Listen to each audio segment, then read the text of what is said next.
Неколку часа МЖ Транспорт беше без електрична енергија. Рано утринава Евана го исклучи снабдувањето на одредени точки поради неплатен долг од над 6,5 милиони евра. Возовите редовно се обраќаа, но без напојување. Останаа депото во Лисиче, Скопје и објекти во Велес. Струјата беше вклучена откако на адреса на Евана пристигнаа гаранциите од владата дека милионскиот долг ќе се плати.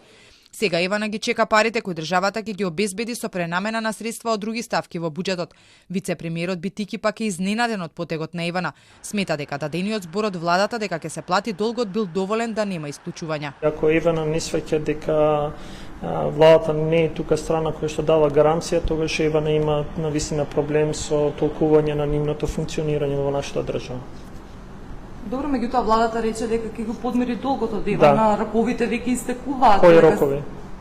Значи има пренамена, во пренамената има средства, затоа рековме дека кога премиерот и вице-премиерот и министерот за финансии ќе каже дека ќе платат долгови кон Евана, тоа е сосема доволно за било кој економски оператор да свати дека тоа е влада и држава и дека не треба никаква друга гаранција. По железница на листата за исклучување беше и клинички, кој пак за струја должи околу 7 милиони евра. Тука влегуваат и фактури од ГОП 8 септември. Струјата не се плаќала повеќе од 3 години. Премиерот тврди, по дадените гаранции клинички нема да остане без струја. Владата веќе изврши прераспределба на пари во буџетот за покривање на долговите на сите државни институции, но тие треба да го поминат со бранискиот филтер. Некои од директорите кои не плаќале за електрична енергија добиле откази, за кои станува збор Ковачевски не откри. Дел од директори веќе се сменети во институциите, само што јас тоа не го правам помпезно како што некои порано тоа пред 7, 8, 9, 10 години го правеа.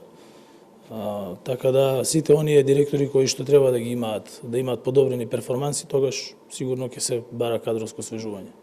Известување за исклучување од Евана добија и затворите, факултетите, студентските домови, судовите. Тие до 22 декември треба да го решат проблемот со долгот. Долгот пак на државните и јавни институции за електрична енергија е околу 40 милиони евра и представува сериозна закана за функционирањето на енергетскиот сектор во услови на најголемата енергетска криза.